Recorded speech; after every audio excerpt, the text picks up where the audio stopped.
নিজের স্ত্রী স্বামীরাকে ও নিজের প্রিয় বন্ধু হাসিবকে একসাথে শারীরিক সম্পর্ক করতে দেখে নিজেকে ধরে রাখতে পারলাম না। হঠাৎ চোখের সামনে সব কিছু ঝাপসা হয়ে এলো। তারপর আর কিছুই মনে নেই। যখন চোখ খুললাম তখন নিজেকে একটি কনস্ট্রাকশন চলিত হাসপাতালে আবিষ্কার করলাম। পাশে আমার বন্ধু আরিফ। আমি বললাম, বন্ধু, আমি এখানে কেন? যাক, অনেকক্ষণ পর তোর হুঁশ আসলো। আমার কি হয়েছিল? আমাকে এরকম নির্জন হাসপাতালে নিয়ে এলি কেন? তুই আমাকে বলছিলি না তোর বউ স্বামীরাকে সারপ্রাইজ দিবি আর আমাকে বাইরে দাঁড়াতে বলছিলি? হঠাৎ করে আমি ঘরের ভিতর থেকে কিছু পড়ার আওয়াজ শুনেছি। ঘরের ভিতরে ঢুকে দেখলাম তুই মেঝেতে পড়ে আছিস। হঠাৎ করে কিছুক্ষণ আগে দেখা ঘটনাটি আবার মাথায় আসলো। নিজের অজান্তেই চোখ দিয়ে পানি পড়তে লাগলো। আমার চোখ যেন এখনো বিশ্বাস করতে পারছে না। আমার কোনো আপন ভাই নেই, তাই হাসিবকে নিজের আপন ভাই মনে করেছিলাম। কোনো শর্ত ছাড়াই তাকে আমার কোম্পানি 25% শেয়ার করে দিয়েছিলাম। আর স্বামীরা, সে তো আমার ভালোবাসার মানুষ, কিন্তু কেন আমার সাথে প্রতারণা করলো? কি হলো বন্ধু, তুই কাঁদতেছস কেন? আরিফ, আমাকে কোনো প্রশ্ন করবি না। আগে তুই আমার সব প্রশ্নের উত্তর দে। আমার কিছুই মনে পড়ছে না। আমি এখানে কেন? তুই একটু শান্ত হয়ে বস, আমি তোকে সব বলছি। 6 মাস আগের ঘটনা। টানা যে 4-5টা প্রজেক্ট আমরা করেছিলাম সবগুলোই ছিল সফল, যার ফলে আমাদের কোম্পানি 3 নাম্বার থেকে সোজা 1 নম্বরে চলে এসেছিল। তাই সব নামি দামি ব্যবসায়ীরা মিলে তোকে কংগ্রাচুলেশন জানানোর জন্য একটি ছোট্ট পার্টি অ্যারেঞ্জ করেছিল। সেদিন আমাদের company Chowdhury group of industries দেশের সবচেয়ে বড় প্রতিষ্ঠান হতে যাচ্ছিল। আর তুই বাহাদুর চৌধুরী দেশের সবচেয়ে বড় বিজনেসম্যান। দেশের সব নামকরা ব্যবসায়ীদেরকে নিয়ে একটা পার্টি অ্যারেঞ্জ করা হলো। তুই আর হাসিব গাড়ি করে পার্টিতে যাচ্ছিলি, কিন্তু ভাগ্যের নির্মম পরিহাস, সেদিন তোদের অনেক বড় অ্যাক্সিডেন্ট হয়। সাথে সাথে তোকে হাসপাতালে নেওয়া হয়, আর ডাক্তার জানায় তোর অবস্থা অনেক খারাপ। আমরা তো মনে করেছিলাম তোকে আর বাঁচানো সম্ভব হবে না। তোর জ্ঞান কোনো মতেই ফিরছিল না। সেদিন সেই অনুষ্ঠানে দেশের সব নামি দামি ব্যবসায়ীরা এসেছিল, কিন্তু তুই আসিসনি। তাই মুহূর্তের মধ্যে টিভিতে ব্রেকিং নিউজ হয়ে গেল যে তুই নিখোঁজ। তোরা চাইলে তো মিডিয়ার সামনে এটা বলতেও পারতিস যে আমার অ্যাক্সিডেন্ট হয়েছে। তোর সিচুয়েশন তখন খারাপ ছিল, তাই ডাক্তাররা বলেছে হাসপাতালে যেন কোনো রকম ঝামেলা না হয়, না হলে তোকে বাঁচানো কোনোভাবেই পসিবল হবে না। আর এত বড় একটা ইন্ডাস্ট্রিয়ালিস্ট এর অ্যাক্সিডেন্ট হয়েছে জানলে মিডিয়া নিশ্চিত ঝামেলা করত। তাই পুলিশ অফিসার মিজান আমাকে উপদেশ দিলেন তোর অ্যাক্সিডেন্টের খবরটাকে মিডিয়ার সামনে নিখোঁজের খবর বানিয়ে দিতে। আমি চারিদিকে চোখ দেখলাম। যে বিল্ডিংয়ে বর্তমানে আমি আছি সেই বিল্ডিংয়ের এখনও আরও অনেক কাজ বাকি। পুরো বিল্ডিংটি এখনও রেডি হয়নি। মনে হচ্ছিল কোনো পরিত্যক্ত বিল্ডিং। আর এই পরিত্যক্ত বিল্ডিংয়ের মধ্যে একটি ফ্লোর আমার জন্য হাসপাতালের মতন করে সাজানো হয়েছে। হাসপাতালের চিকিৎসার সামগ্রী ছাড়া তেমন গুরুত্বপূর্ণ কিছু নেই। তাই বলে কি তোরা আমাকে এরকম নির্জন একটি বিল্ডিংয়ে রাখবি? মূলত মিডিয়ার ঝামেলা এড়াতেই আমরা এই পদক্ষেপটি নিলাম। এমনকি শুধু মিডিয়াই না, তোর ফ্যামিলি মেম্বারদেরকেও জানালো হলো যে তুই নিখোঁজ। আর একটা কথা, কি বল? তোর অ্যাক্সিডেন্টের পরে ব্যবসাতে অনেক বড় একটি লস হয়, আর সাথে সাথে আমাদের কোম্পানি বর্তমানে 9 নাম্বারে নেমে গেছে। একটু পরে একটা ডাক্তার এলো। এই ডাক্তারকে আমি আজ পর্যন্ত কখনো দেখিনি। আমার ফ্যামিলির ডাক্তার থাকা সত্ত্বেও এই ডাক্তারকে দিয়ে কেন আমার চিকিৎসা করানো হলো? কি রে আরিফ, ডাক্তার আজিম থাকা সত্ত্বেও আমাকে অন্য ডাক্তার দিয়ে কেন চিকিৎসা করানো হচ্ছে? দেখ, আমরা কাউকে জানাইনি তোর এই অ্যাক্সিডেন্টের কথা। যদি ডক্টর আজিম তোর ট্রিটমেন্ট করতো তাহলে তোর পরিবার জেনে যেত। এক মুহূর্তে মনে হলো আরিফ যা বলছে তা ঠিকই বলছে। ডাক্তার এসে আমাকে একেবারে 7-8 রকমের ওষুধ দিয়ে গেলেন। আমাকে দেখতেও দিলেন না যে সেগুলো কিসের ওষুধ। আরে, এতগুলো কিসের ওষুধ? তোকে কিছু চিন্তা করতে হবে না, তুই খা। আরিফও জোর করে আমাকে ওষুধগুলো খাইয়ে দিল। একটু পরে একজন পুলিশ অফিসার এলো। বুঝতে আর দেরি হলো না যে উনিই Mizan. Police officer Mizan: sir, আপনার যদি কিছু প্রয়োজন হয় আমাদের বলতে পারেন। আচ্ছা, কিছু লাগলে অবশ্যই জানাবো। পুলিশ অফিসার মিজান বলল, স্যার, আপনি আরেকটু সুস্থ হলে আপনাকে এখান থেকে নিয়ে যাওয়া হবে আপনার বাসায়। আচ্ছা, ঠিক আছে। আচ্ছা, আমি জানাবো উনি সুস্থ হলে। আপনি এখন আসতে পারেন। এতটুকু বলে মিজান সেখান থেকে চলে গেল। আমি কিছুই বুঝতে পারছি না গত 6 মাসে কি হলো আর আজকে আমি কি দেখলাম। কিছুই মাথায় ঢুকছে না। দেখ, তুই আর একটু সুস্থ হলে সব ঠিক হয়ে যাবে। দীর্ঘ 6 মাস পর আজকে যখন তোর জ্ঞান ফিরল, তখন শুধু তুই তোর স্ত্রী স্বামীরাকে দেখতে চেয়েছিলি, তাই আমি তোকে বাসায় নিয়ে গেলাম। বাসায় যাওয়ার পর তুই বললি আমাকে বাইরে অপেক্ষা করতে, কিন্তু হঠাৎ করে কিছু বাসার ভিতর থেকে কিছু পড়ার আওয়াজ পেলাম। ঘরের ভিতরে ঢুকতেই দেখলাম তুই মেঝেতে পড়ে আছিস, তাই আর 7-5 না ভেবে তোকে এখানে নিয়ে এলাম। আচ্ছা, কি এমন দেখলি যে তুই অজ্ঞান হয়ে গেলি? ব্যবসায় লোকসান হয়েছে তাই বলে কি স্বামীরা আমার সাথে এত বড় প্রতারণা করবে? তুই এগুলো কি বলছিস? শুধু স্বামীরাই না, বরং হাসিবও আমার সাথে অনেক বড় প্রতারণা করেছে। তুই কি বলতে চাইছিস তুই নিজেও জানিস না। কেন অজ্ঞান হয়ে গেছিলাম এটাই তুই জানতে চাইছিস না? হ্যাঁ, সেটাই। সামিরাকে সারপ্রাইজ দিতে আমি যখন বাসার ভিতরে ঢুকলাম, তখন দেখলাম সামিরা ও হাসিব একে অপরের সাথে শারীরিক সম্পর্কে লিপ্ত। আরিফ চুপ। আরিফ কিছুই কথা বলছে না। আরিফের চোখে পানি টলমল করছে। মনে হচ্ছে পলক ঝাপটালি সব পানি গড়িয়ে পড়বে। কি হলো? চুপ করে আছিস কেন? কিছু বল। ব্যবসায় লোকসান ও অ্যাক্সিডেন্ট, এই দুটোই কি আমার জীবনের সর্বনাশ? হাসিবকে তো আমি আমার ভাইয়ের থেকে কম ভাবিনি, কিন্তু তাও সে কেন আমার সাথে এত বড় প্রতারণা করলো? বাস, অনেক হয়েছে বাহাদুর, আর না। হাসিবকে নিয়ে আর একটা কথাও বলবি না। হাসিব গত 6 মাস আগেই মারা গেছে। কথাটি শোনা মাত্র সাথে সাথে যেন আমি থমকে গেলাম। কিছুক্ষণের জন্য নিস্তব্ধ হয়ে গেলাম। 6 মাস আগে তোরা যখন পার্টিতে যাচ্ছিলি, তখন তোর সাথে গাড়িতে হাসিবও ছিল। অ্যাক্সিডেন্টের পর তোকে বাঁচানো গেলেও হাসিবকে আর বাঁচানো গেল না। পুলিশ অফিসার মিজান আমাদেরকে বলেছিল, যতদিন তুই সুস্থ না হবি ততদিন হাসিবের মৃত্যুর ব্যাপারটা মিডিয়া থেকে গোপন রাখতে, কারণ হাসিব তোর কোম্পানি 25% শেয়ার পার্টনার ছিল।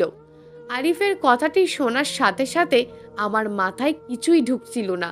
মনের মধ্যে শুধু একটা কথাই বারবার আসছিল, আজকে আমি যাকে স্বামীরার সাথে শারীরিক সম্পর্ক করতে দেখেছিলাম, তাহলে সে কে? কিছুই বুঝতে পারছি না কি হচ্ছে আমার সাথে। আমি বললাম, আরিফ, আমি সত্যি বলছি, আমি স্বামীরার সাথে একটা ছেলেকে দেখেছি, আর ছেলেটা দেখতে হুবহু হাসিবের মতো। আরিফ বলল, দেখ বন্ধু, আমার মনে হচ্ছে তোর কোথাও কিছু ভুল হচ্ছে। হাসিব তো সেই 6 মাস আগেই মারা গেছে। তাহলে আমি কিছুক্ষণ কাদেরকে দেখলাম? মনে হচ্ছে সব কিছু আমি গুলিয়ে ফেলছি। অনেক ঘুম আসছে। মনে হচ্ছে এখনই চোখ বন্ধ করলে এখনই ঘুমিয়ে পড়ব। চোখ খুলতেই দেখলাম সামিরা ও আরিফ আমার পাশে বসে আছে। আমি বললাম, সামিরা, তুমি কবে এলে? সামিরা আমাকে জড়িয়ে ধরে কান্না করছে। আমার কোনো কথার উত্তর দিচ্ছে না। বুঝতে পারলাম পাগলিটা গত 6 মাস আমাকে অনেক মিস করেছে, আর আমি কিনা তাকে সন্দেহ করছিলাম। সামিরাকে আমি 11 মাস আগে বিয়ে করেছি, তার আগে 2 বছর প্রেমও করেছি, আর আমি কিনা তাকেই সন্দেহ করছি। আরিফ বলল, বন্ধু, তোকে আরও 2-1 দিন হাসপাতালে থাকতে হবে। আচ্ছা, সমস্যা নেই, তুই সামিরাকে নিয়ে এখান থেকে চলে যা। সামিরা বলল, খবরদার, আর একটা কথাও বলবে না। আমি তোমাকে ছেড়ে কোথাও যাব না। গত 6 মাস আমি তোমাকে অনেক মিস করেছি। আমি বললাম, আচ্ছা, যেতে হবে না, আমার পাশেই থাকো। পাগলিটা এখনো কান্না করছে। আরে, এত কান্না করে কি হবে? আমি তো সুস্থ, তাই না? হঠাৎ হাসিবের কথা অনেক বেশি মনে পড়ছে। 2-3 দিন পর আজকে হাসপাতাল থেকে ছাড়া পেলাম। অনেক দিন পর বাবা মা সবাই আমাকে দেখতে পেয়ে অনেক খুশি হলেন। আরিফ সবাইকে সব ঘটনা বলল। 6 মাস আগে আমার অ্যাক্সিডেন্ট হয়েছিল। গত 6 মাস আমি চিকিৎসাধীনে ছিলাম। মা বাবা তো কাঁদতে কাঁদতে শেষ অবস্থা। আরিফকে সবাই অনেক বকাবকি করছে, কেন সে আমার অ্যাক্সিডেন্টের খবর পরিবারকে জানালো না। আরিফ বলল, বন্ধু, এখনো মিডিয়াকে বলবো না যে তোকে আমরা পেয়েছি। কেন বলবি না? তুই আর একটু সুস্থ হয়ে যা, ব্যবসার লোকসান সবগুলো একটু কভার দে, তারপর আমি মিডিয়াতে জানাবো। মনে মনে ভাবলাম, আর কয়েকদিন পর আমার বিবাহ বার্ষিকী। ঠিক এই দিনেই আমি মিডিয়ার সামনে সব কিছু খোলাসা করব। আর ঠিক এই দিনে সামিরাকে আমি তার জীবনের সবচেয়ে বড় সারপ্রাইজ দেব। আমি বললাম, আচ্ছা আরিফ, আমাকে হাসিবের কবরে একটু নিয়ে যাবি?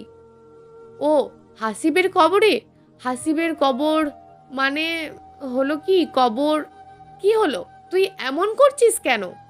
আসলে হাসিবের বডিটা আমরা এখনো মর্গ থেকে বের করিনি। কেন বের করিসনি? আসলে পুলিশ অফিসার মিজান বলেছে তুই যতদিন না সুস্থ হবি ততদিন হাসিবের বডিকে কবর না দিতে, আর ওদের নাকি ইনভেস্টিগেশন বাকি আছে। তাই পুলিশ অফিসার মিজানকে একটু ডাকিস, তার সাথে কথা আছে। ঠিক আছে, তুই চিন্তা করিস না, তুই এখন রেস্ট কর, আমি তাকে ডাকবো। আরিফ জানালো মিজান নাকি কয়েকদিনের জন্য দেশের বাইরে গেছে। সে আসলেই আমার সাথে দেখা করবে। আর হাসিবের লাশের ইনভেস্টিগেশন প্রায় শেষের দিকে, তাই সব কিছু একদিন এসে বলবে। 2-1 দিনের মধ্যে ব্যবসায়িক কাজে আবার ব্যস্ত হয়ে পড়লাম। মাথায় শুধু একটাই চিন্তা, কেমনে আবার আমার প্রতিষ্ঠানকে দেশের 1 নম্বর প্রতিষ্ঠান করব। আর সাথে আমার বিবাহ বার্ষিকীর জন্য প্ল্যান করছিলাম। কয়েকদিন পর মিজান আসলো। হ্যালো স্যার, কেমন আছেন? ভালো আছি, আপনি কেমন আছেন? স্যার, আমিও ভালো আছি। স্যার, আপনাদের অ্যাক্সিডেন্টের ব্যাপার ইনভেস্টিগেশন করা হয়েছে, আর ইনভেস্টিগেশনের রিপোর্ট অনুসারে জানতে পেরেছি আপনাদের অ্যাক্সিডেন্টটা কোনো প্ল্যান ছিল না। সেদিন একটি মাতাল ড্রাইভারের ট্রাকের সাথে আপনাদের গাড়ি ধাক্কা খায়, যার ফলে অ্যাক্সিডেন্ট হয়। হাসিবের বডিটা মর্গ থেকে বের করা হয়েছে এবং দাফনের জন্য নিয়ে যাওয়া হয়েছে। আমার সামনেই আমার প্রিয় বন্ধু হাসিবকে কবর দেওয়া হয়েছে। হাসিবের বাবা মা কেউ নেই। হাসিব যখন ছোট ছিল তখন তার মা বাবা একটি কার অ্যাক্সিডেন্টে মারা যায়, আর তখন থেকে আমার মা বাবা হাসিবকে লালন পালন করার সিদ্ধান্ত নেয়। তাই সেই ছোটবেলা থেকে হাসিবের সাথে আমার বন্ধুত্ব। হাসিব আমার বন্ধু কপ আমার প্রাণের ভাই ছিল বেশি। হাসিবকে কবর দিয়ে সবাই চলে গেলেও আমি যাইনি। তার কবরের পাশে দাঁড়িয়ে কান্না করছি, আর মনে মনে চিন্তা করছি যদি সেদিন পার্টিতে না যেতাম তাহলে হয়তো আমার হাসিব আজকে আমার পাশে থাকতো। তার সপ্তাহখানেক পরেই আমার বিবাহ বার্ষিকী চলে এলো। এই দিনটার জন্য আমি অনেক দিন ধরে অপেক্ষা করছিলাম। আজ স্বামীরাকে অনেক বড় একটা সারপ্রাইজ দেব। রাত 12টা, সব কিছু রেডি আছে। আমি স্বামীরার চোখে হাত রেখে আমার রুমে ঢুকলাম। স্বামীরা বলল, কি হলো, চোখে হাত দিয়ে রেখেছো কেন? সারপ্রাইজ আছে। যদি চোখ থেকে হাতটা না সরাও তাহলে সারপ্রাইজ দেখব কি করে? সারপ্রাইজ দেখবে তার আগে এখানে 2-1টি সাইন করো। হঠাৎ করেই স্বামীরা কেঁপে উঠল। সাইন করব মানে? ঠিক বুঝলাম না। আরে, এত ভয় পাচ্ছ কেন? আমি কি তোমাকে ডিভোর্স দিয়ে দেব? এটা আমাদের বিয়ের কার্ড। আমি চাই বিবাহের 1 বছর উপলক্ষে তুমি আমাদের এই বিয়ের কার্ডে কয়েকটা সাইন করো। তারপর স্বামীরা খুশি মনে সাইন করে দিল। স্বামীরা বলল, সাইন করলাম, এবার একটু সারপ্রাইজটা দেখতে দাও না প্লিজ। ঠিক আছে, দেখো। চোখ খুলতেই স্বামীরা দেখলো সামনে অনেকগুলো বাচ্চার ছবি, আর টেবিলে অনেক বড় একটি কেক, যার মধ্যে লেখা আছে, আগামী কয়েক বছর এই দিন আমি এবং আমার বাচ্চা একসাথে কেক কাটতে চাই। স্বামীরা বলল, জি মহারাজ, আপনার যা আদেশ তাই হবে। দুজনে মিলে কেক কাটলাম। পরিবারের সবাই আজ অনেক খুশি। অনেক দিন পর সবাইকে খুশি দেখে আমার নিজেরও ভালো লাগছে। আমি, স্বামীরা ও আরিফ 3জন বসে টিভি দেখছি। হঠাৎ করে টিভিতে ব্রেকিং নিউজ, বটতলী স্টেশনে একটি লাশ পাওয়া গেছে। পুলিশের মতে লাশটি বিশিষ্ট ব্যবসায়ী হাসিবুর রহমানের। আরিফ সাথে সাথেই উঠে দাঁড়ালো, স্বামীরাও দাঁড়িয়ে গেল নিউজটি দেখে। আমি নিস্তব্ধ হয়ে গেলাম। দুজনেই আমাকে রেখে ঘর থেকে বেরিয়ে গেল, আর স্বামীরা বলল যাতে আমি ঘর থেকে না বের হই। আমি কিছুই বুঝতে পারছিলাম না আসলে এগুলো কি হচ্ছে। যদি হাসিব 6 মাস আগে মারা গিয়ে থাকে, তাহলে আজকে কে মারা গেল? রাত 3টে, সামিরা ও আরিফ এখনো আসেনি। হঠাৎ করে ঘরে পুলিশ অফিসার মিজান আসলো। স্যার, নিউজ দেখেছেন? হ্যাঁ দেখেছি, কিন্তু কিছুই বুঝতে পারছি না। হাসিব তো মারা গেল, তাহলে এটা কে? টিভি আবার অন করুন। টিভি অন করতেই দেখলাম আরেকটি ব্রেকিং নিউজ চলছে, কিন্তু এই ব্রেকিং নিউজ দেখার সাথে সাথে মনে হচ্ছে আমি এখনই মারা যাব।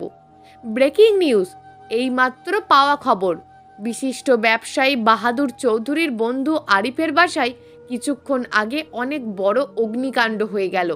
আরিফের সোসাইটির সিসিটিভি ফুটেজ অনুসারে জানা গেছে, কিছুক্ষণ আগে তার বাসায় আরিফ ও বিশিষ্ট ব্যবসায়ী বাহাদুর চৌধুরীর স্ত্রী স্বামীরা ঢুকেছিল। আর এই অগ্নিকাণ্ডে দুজনের মধ্যে কাউকেই বাঁচানো গেল না। পুলিশের ধারণা গ্যাস সিলিন্ডার বিস্ফোরণের মাধ্যমে এই অগ্নিকাণ্ড হয়। কিন্তু এখন সবচেয়ে বড় প্রশ্ন হচ্ছে, গত 6 মাস আগে একটি পার্টিতে যাওয়ার সময় বিশিষ্ট ব্যবসায়ী বাহাদুর চৌধুরী ও হাসিবুর রহমান নিখোঁজ হয়েছিল। এই কয়েকদিনে কারোর খোঁজ পাওয়া যায়নি, কিন্তু আজকে হঠাৎ করে হাসিবুর রহমানের লাশ পাওয়া যায় রেলপথে।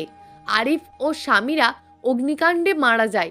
তাহলে এখন প্রশ্ন হচ্ছে, বাহাদুর চৌধুরী কই? ব্রেকিং নিউজটি দেখে কিছুক্ষণের জন্য স্তব্ধ হয়ে গেলাম। আমার মা দৌড়ে এসে আমাকে জড়িয়ে ধরে ফেললেন। যদি হাসিব 6 মাস আগে মারা যায়, তাহলে আজকে কে মারা গেল? আর স্বামীরা ও আরিফ দুজনেই মারা গেল। পরিবারের সবাই কান্নাকাটি শুরু করে দিল। সবাই বলতে লাগলো হঠাৎ করে পরিবারে খারাপ ছায়া পড়েছে। মিজান আমাকে ধরে রুমে নিয়ে গেল এবং দরজা লাগিয়ে দিল। রুমের মধ্যে শুধু মিজান ও আমি, দুজনেই একে অপরের মুখোমুখি হয়ে বসে আছি। দুজনেই নীরব, হয়তো দুজনেই চিন্তা করছি কিভাবে একে অপরকে সান্ত্বনা দেয়া যায়। পরক্ষণে দুজনের মুখেই হাসি ফুটে উঠল। এই হাসির পিছনে শুধু রহস্যই না, বরং এক বিজয়। মিজান বলল, মানতে হবে তোকে, 3টে খুন করলি, অথচ কারোর কোনো সন্দেহই হলো না। আরে তুই না থাকলে তো এসব খুন করা পসিবল হতো না। আমি না থাকলেও তো পসিবল হতো। প্ল্যান তো তোরই ছিল, তাই না? তুই না থাকলে হয়তো আমি বাঁচতেই পারতাম না। হ্যাঁ জানি, কিন্তু পুরো ঘটনাটা আমাকে একটু খুলে বল। যদি পুরো ঘটনা জানতে হয়, তাহলে তোকে 6 থেকে 7 মাস আগে যেতে হবে। বল, পুরো ঘটনা শুনি তাহলে। মনে আছে সেদিন পার্টিতে যাওয়ার আগে আমি তোকে হুট করে আমার লোকেশন সেন্ড করেছিলাম? হ্যাঁ, তুই হঠাৎ করে আমাকে তোর লোকেশন সেন্ড করলি আর বললি যে এই লোকেশনটা ফলো করতে। সেদিন পার্টিতে যাওয়ার আগের রাতে আমি রুমে শুয়েছিলাম, সামিরা ওয়াশরুমে ছিল। হঠাৎ করে সামিরার মোবাইলে হাসিবের একটা মেসেজ দেখলাম, আগামীকাল থেকে শুধু তুমি আর আমি থাকবো। আমাদের দুজনের মাঝে আর কেউ বাধা হয়ে দাঁড়াতে পারবে না। আগামীকালই বাহাদুরের খেলা শেষ, আর পুরো কোম্পানির মালিক হব আমি।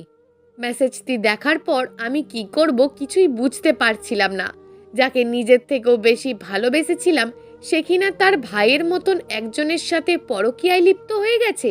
স্বামীরা সবসময় আমার সামনে হাসিবকে নিজের ভাই বলে সম্বোধন করত, অথচ আমার পিছনে তারা দুজন একে অপরের সাথে পরকীয়ায় লিপ্ত ছিল।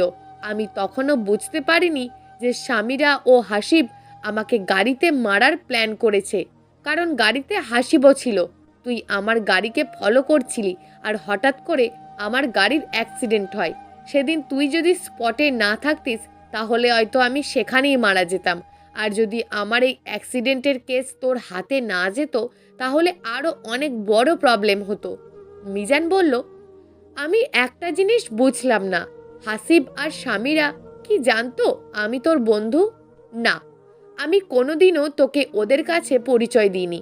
6 মাস পরে যখন আমি সুস্থ হয়ে ঘরে গেলাম, তখনও আমি সামিরা হাসিবকে একে অপরের সাথে শারীরিক সম্পর্ক করতে দেখলাম, কিন্তু যখন পুরো ঘটনা আমি আরিফকে বললাম, আরিফ বলল গত 6 মাস আগেই মারা গেছে হাসিব। ধীরে ধীরে আমার সন্দেহের পরিমাণ আরও বেড়ে গেল। আরিফকে অনেক বিশ্বাস করেছিলাম, কিন্তু কিছুদিন পর বুঝতে পারলাম আরিফও তাদের প্ল্যানের এক অংশীদার। মিজান বলল, আরিফ যে প্ল্যানের অংশীদার এটা তো আমি এখনো বুঝতে পারিনি, তুই কেমন করে বুঝলি? আরিফ চাইলেই মিডিয়ার ঝামেলা এড়িয়ে আমাকে ভালো কোনো হাসপাতালে রাখতে পারত, কিন্তু সেদিন জ্ঞান ফেরার পর আমি নিজেকে কনস্ট্রাকশন চলিত হাসপাতালে দেখে প্রথমে সন্দেহ করেছিলাম আরিফের ওপর, দ্বিতীয়বার সন্দেহ করেছিলাম ডাক্তারকে দেখে, কারণ আমার একজন প্রাইভেট ডাক্তার আছে। তৃতীয়বার শুধু সন্দেহই হলো না, বরং তৃতীয়বারে আমি বুঝতে পারলাম আরিফও এদের দলে যুক্ত। কিন্তু আমি তখনও বুঝতে পারছিলাম না যে হাসিব এখনো জীবিত নাকি মৃত। এই একটাই প্রশ্ন আমার, হাসিব কোথায় সেটা তুই কেমন করে বুঝলি? হাসিব জীবিত নাকি মৃত এটা জানতে অনেক বড় অবদান ছিল তোর। সামিরা, হাসিব, আরিফ জানতই না যে তুই আমার বন্ধু। তারা তোকে টাকা দিয়েছিল আমাকে মিথ্যে বলার জন্য। তুই টাকাও নিলি আর আমাকে সত্যিটা বলেও দিলি। হাসিবকে কবর দেওয়ার সময় আরিফ বলল যে হাসিবের চেহারা একদম নষ্ট হয়ে গেছে। আমার সন্দেহ আরিফের প্রতি আরও বাড়তে লাগলো। হাসিবকে কবর দেওয়ার পর সবাই যখন চলে গেল, আমি হাসিবের কবরের পাশেই ছিলাম। সবার সামনে নাটক করছিলাম যে বন্ধুর মৃত্যুতে আমি শোকে কাতর। রাত 10টায় হাসিবের কবর জিয়াবত করে যখন আমি আমার রুমে ঢুকবো, ঠিক তখনই আমার রুমে আমি সামিরা ও আরিফের কথোপকথন শুনতে পেলাম। আড়ালে গিয়ে তাদের কথোপকথন শুনতে লাগলাম। সামিরা বলল, এই লাশটা কার? আরিফ বলল, জানি না কার, মিজানকে টাকা দিয়েছি ও ব্যবস্থা করে দিয়েছি। ভাগ্যিস বাহাদুরের কোনো সন্দেহ হয়নি, না হলে ও আমাদের কাউকে ছাড়বে না। আরে বাহাদুরের কোনো সন্দেহ হবে না, হাসিবকে আমি আমার বাসায় রাখছি। তুমি আসলেই ইন্টেলিজেন্ট। মনে থাকে যেন, প্রপার্টি শেয়ার 50-50। বুঝতে পারছি, হাসিবকে আজ রাতেই মেরে ফেলবো আর প্রপার্টি আমরা দুজনে শেয়ার করে নেব। আমার আর বুঝতে বাকি রইল না যে সামিরা ও আরিফ এক ঢিলে দুই পাখি মারতে চেয়েছিল। হাসিবকে মেরে আমার সম্পত্তি ভাগাভাগি করে নেবে, কিন্তু কোনো এক অজানা কারণে তারা হাসিবকে সেদিন মারেনি। বুঝতে পারলাম 3জনই বিশ্বাসঘাতক, আর বিশ্বাসঘাতকতার শাস্তি মৃত্যু ছাড়া কিছু হতে পারে না। প্ল্যান শুরু করলাম 3জনকে মারার জন্য। আমার বিবাহ বার্ষিকী উপলক্ষে আজকে সারা দিন আরিফ আমার বাসায় ছিল, যার ফলে হাসিবকে মারা আমার জন্য অনেকখানি সহজ হয়ে গেল। আমি হাসিবকে মেরে রেলপথে ফেলে আসলাম, আর তোর সাহায্যে এটা ব্রেকিং নিউজ বানালাম। আমি জানতাম ব্রেকিং নিউজ দেখে আরিফ ও সামিরা আরিফের বাসায় যাবে, তাই আমি আরিফের বাসা গ্যাস সিলিন্ডারটি খুলে রাখলাম, ওভেন অন করে দিলাম, সব কিছু এমনভাবে সেট করলাম যাতে সেটা অগ্নিকাণ্ড মনে হয়। যেই আরিফ ও সামিরা দরজা খুলল, সাথে সাথে পুরো ঘর ব্লাস্ট হলো আর দুজনেই সেখানে মারা গেল। এই ব্রেকিং নিউজটা করতেও তুই আমাকে অনেক বেশি হেল্প করেছিস। তুই যেমন ব্যবসায় সবার আগে, মানুষ খুন করতেও সবার আগে। আমি বললাম, যাদেরকে তুই নিজের থেকেও বেশি বিশ্বাস করবি, দিন শেষে তারাই তোর সাথে বিশ্বাসঘাতকতা করবে। এখন মিডিয়াকে কিভাবে সামলাবি? মিডিয়া জানে তুই 6 মাস ধরে নিখোঁজ। চিন্তা করিস না, আমার কাছে একটা প্ল্যান আছে, তুই শুধু আমাকে হেল্প করবি। আমি তোকে কিভাবে হেল্প করব? তুই আমার হাতে গুলি করবি। গুলি করব মানে? তুই আমার হাতে গুলি করবি, আগামীকাল আমাকে নিয়ে হাসপাতালে যাবি, মিডিয়ার সাথে যোগাযোগ করে এটা জানাবি যে দুর্বৃত্তদের হাত থেকে তুই আমাকে কোনো মতে বাঁচাতে পেরেছিস, কিন্তু দুর্বৃত্তরা আমাকে গুলি মেরেছে। মানে মিডিয়ার সামনে এটা বলবো যে তুই কিডন্যাপ হয়েছিলি? এক্স্যাক্টলি এই কথাটাই বলবি। শুধু আমি না, হাসিবও কিডন্যাপ হয়েছিল। তারা হাসিবকে মেরে ফেলেছে, কিন্তু আমাকে মারার আগে তোরা আমাকে উদ্ধার করেছিস। সামিরা ও আরিফের কি হবে? আরে ওটা যে অগ্নিকাণ্ড ইতিমধ্যে মানুষ বিশ্বাস করে ফেলেছে। এখন তোর থেকে শুধু একটা কাজ করতে হবে, আমার পরিবারের কাছে গিয়ে এই প্ল্যানটি বলতে হবে আর পরিবারকে রাজি করাতে হবে। তুই চিন্তা করিস না, আমি এখনই যাচ্ছি। দুজনেই মনমরা হয়ে চোখে কান্না নিয়ে রুম থেকে বের হলাম। যেন এতক্ষণ দুজনে অনেক কান্না করেছি। মিজান আমার কথা মতো প্ল্যানটি আমার ফ্যামিলিকে বুঝিয়ে দিল। প্রথমে ফ্যামিলির কেউই মানতে না চাইলেও পরবর্তীতে মিডিয়ার ঝামেলা এড়াতে সবাই রাজি হলো। তারপর মিজানকে নিয়ে আমি বাসা থেকে বের হলাম। রাস্তায় দুজনেই হাঁটছি। মিজান বলল, মানতে হবে, কোনো কিলারও তোর থেকে ভালো প্ল্যান করতে পারবে না। জানি আমার প্ল্যানটি একদম নিখুঁত। মিডিয়া বিশ্বাস করবে তোর মনে হয়? অবশ্যই বিশ্বাস করবে। মিডিয়াতে কয়েকদিন মাতামাতি হবে, কে খুন করেছে, কে কিডন্যাপ করেছে। 2-4 দিন ব্রেকিং নিউজ হবে, তারপর সবাই ঠান্ডা হয়ে যাবে। কারণ হাসিবের খুন যদি কেউ করে থাকে, তাহলে কে সে? এই প্রশ্নের উত্তর কেউ কখনোই পাবে না। তাহলে কে সে, এই প্রশ্নের উত্তর শুধু তুই আর আমি ছাড়া কেউই জানে না, আর কখনো কেউ জানতে পারবে না। দিন শেষে সবাই একটা কথাই চিন্তা করবে, যে এত কিছু করেছে তাহলে সে কে? প্রিয় দর্শক, এই গল্পটা আপনাদের কেমন লাগলো তা অবশ্যই একটি কমেন্ট করবেন। আর যদি গল্পটা আপনাদের ভালো লেগে থাকে তাহলে ভিডিওটিতে একটি লাইক করে দেবেন এবং এই ধরনের ভিন্ন স্বাদের গল্প শোনার জন্য চ্যানেলটিকে অবশ্যই সাবস্ক্রাইব করে আমাদের সঙ্গে যুক্ত থাকুন।